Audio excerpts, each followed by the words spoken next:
I watched the George Floyd documentary that Candace Owens put up. That was the dumbest shit I heard all day. One of the things that his two roommates said was, they want a tall guy like me. They want a tall guy like me. And the day when he died, he said a prayer for, 8 minutes. Mm-hmm. He said a prayer for 8 minutes. They hit him with the fentanyl. If you look, the guy's knee wasn't even on his neck like that. This is a sick Negro. And you said, George Floyd, and you said, I could prove that somebody wasn't on his neck. We don't even care about that, yeah. Because we don't care. But let me finish. We black people, we Black Panthers, we fucking the people that you gotta fuck with. What the does that mean?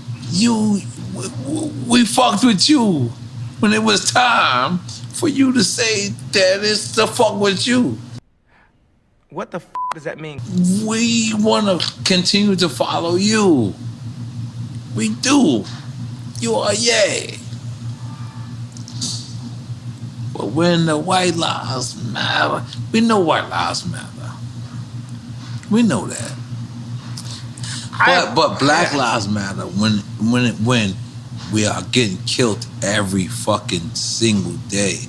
We have to notice that.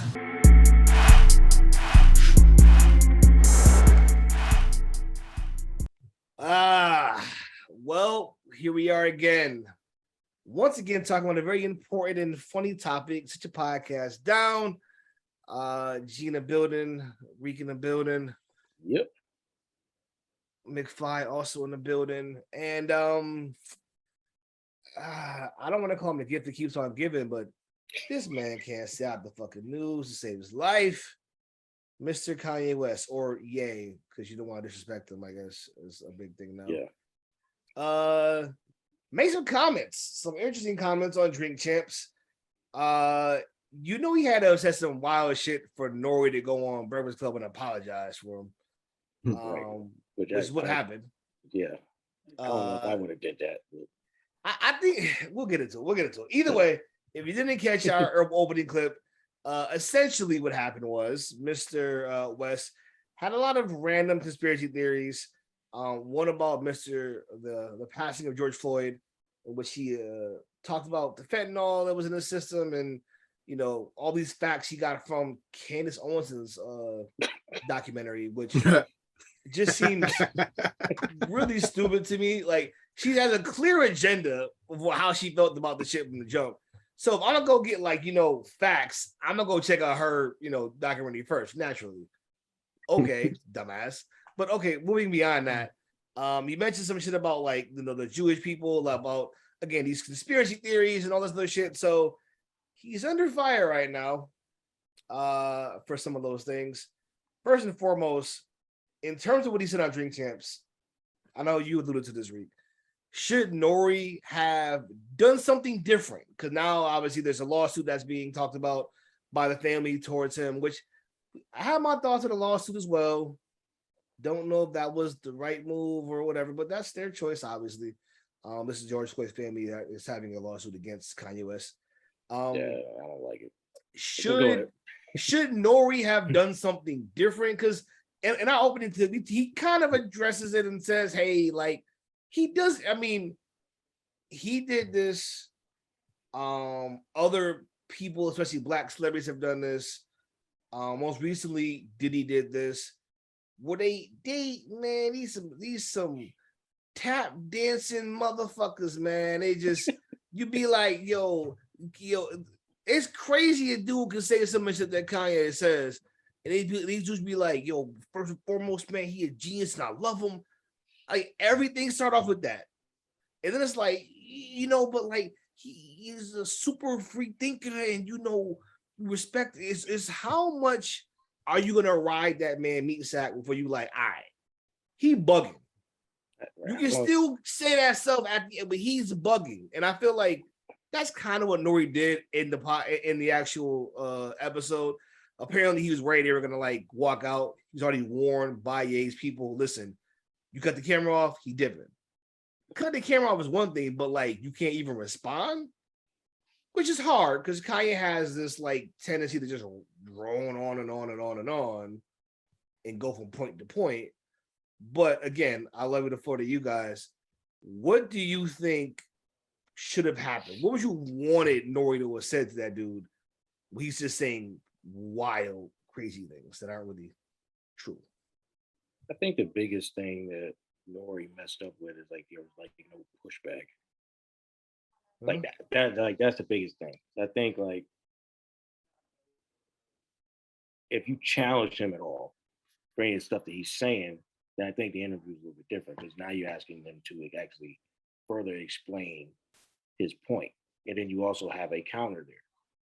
So when people see it and he just rambling on, they just looking at Nori like, well, he just uses use your platform to just run off hate speech.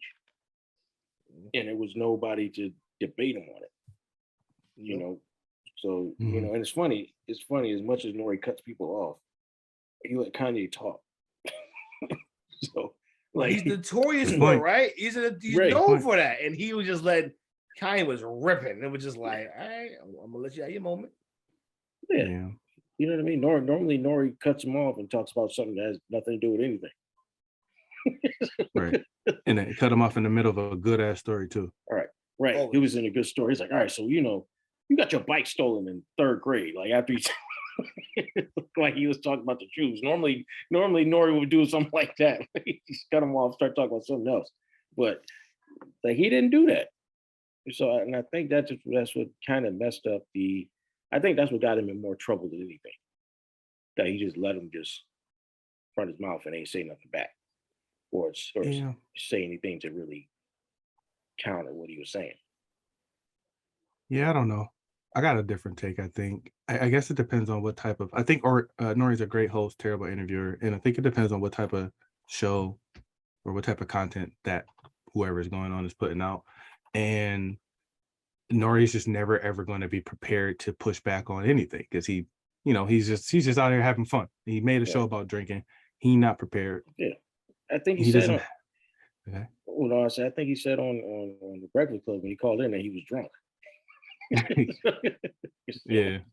He also said to your point, G, he said that. He said, we're not a political podcast. He said, our whole premise is we bringing boys out, they drinking, they smoking, and they getting loose, they just telling stories. They telling what's going on with them, right? We're not here to do that. And I do think I agree. He's not gonna ever be a host of push. He's not a trained journalist. He called himself a journalist. No, you're not a journalist, my guy. You're a rapper with a podcast. Right. You're never gonna like Joe Budden's never gonna be. I don't care how many interviews you do. You're not. This isn't what you were trained to do. You'll never be Larry King. Right. That's not your thing. It's not. And there's a way, and that's okay too. By the way, I'm not knocking on it. You don't have to be that. Be Norian. That's why he like you, because you're not that. You're somebody different.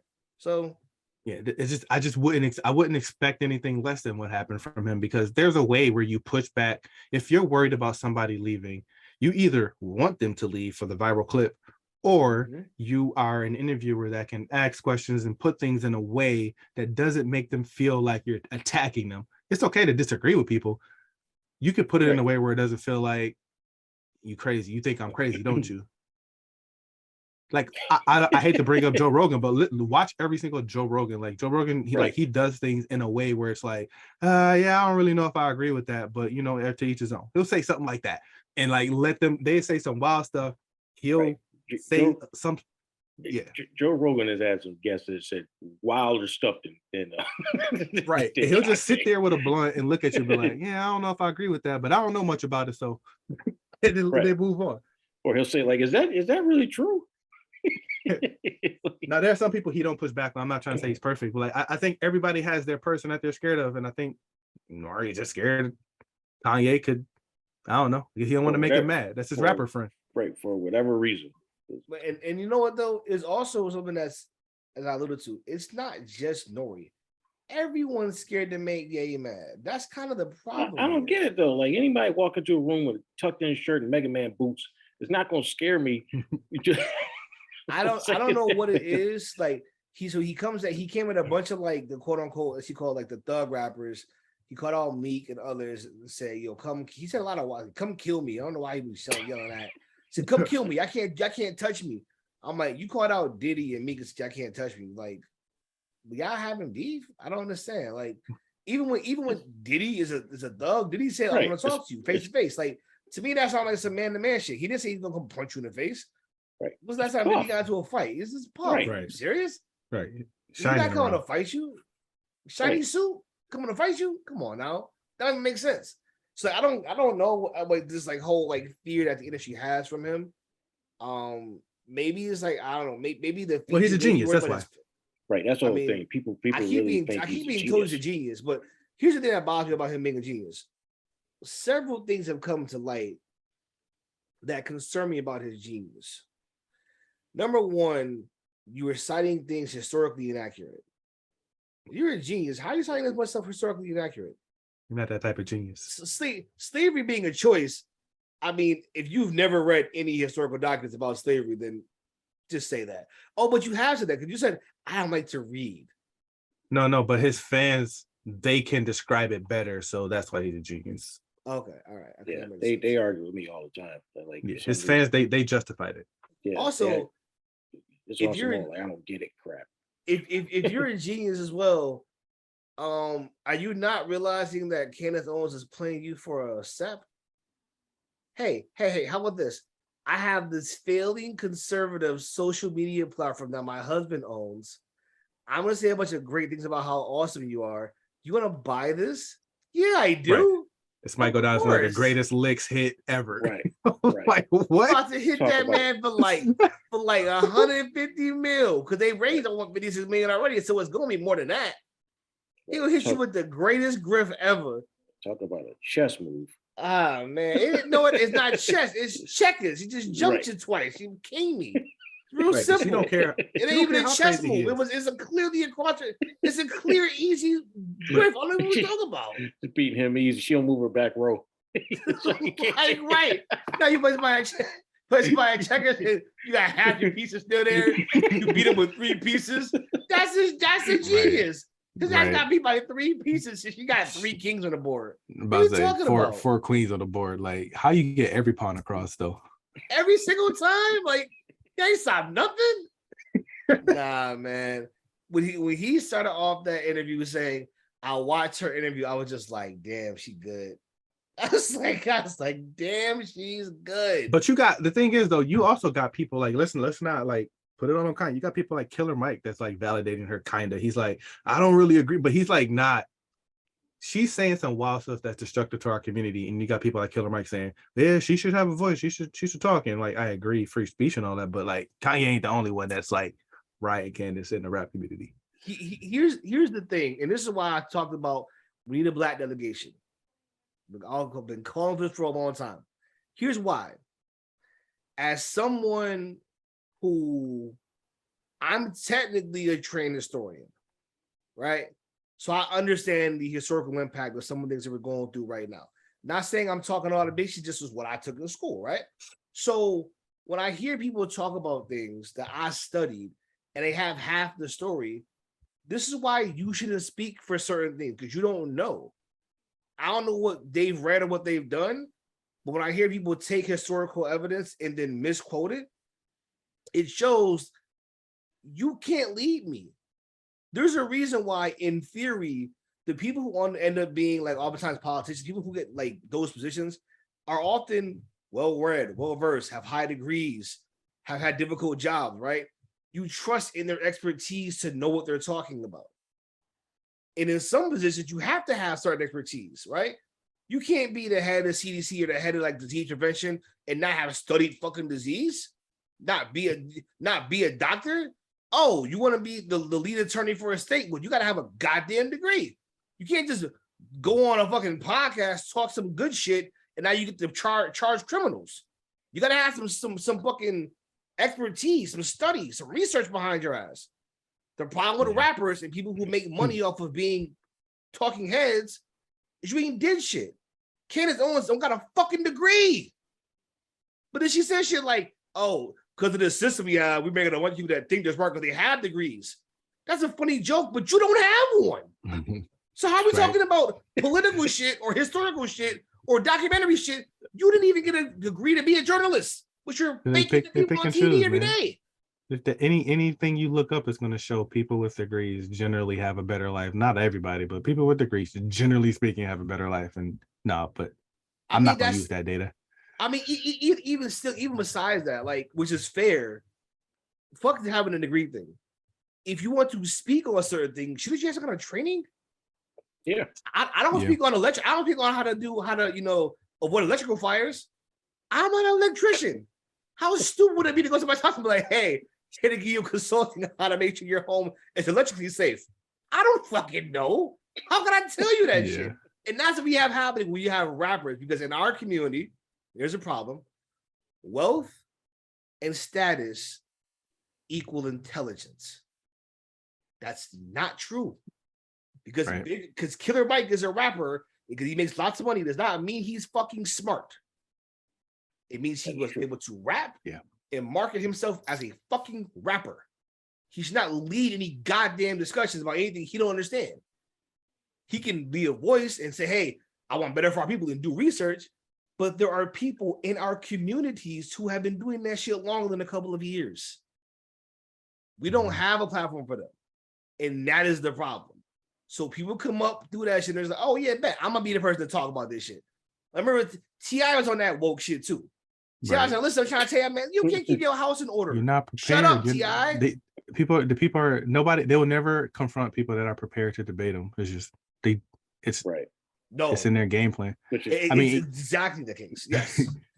And I don't know if y'all saw the Matt Barnes Shannon Sharp interview, but they did like 15 minutes on like this whole. The worst part about their job is they're asked to comment on things they know nothing about and honestly don't care about. Every day. And they should just say that. You know what I mean? Because you remember they killed Michael Jordan for saying that. Like I don't care.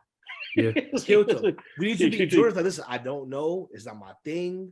Right. I'll back don't want to back financially, but I'll play. And I can at least respect that because he's not trying to fake the funk. Right. I can respect that. I can. Like I play ball. And it's like I think more people need to just say that. You don't have to be some type of political figure when you don't have to be.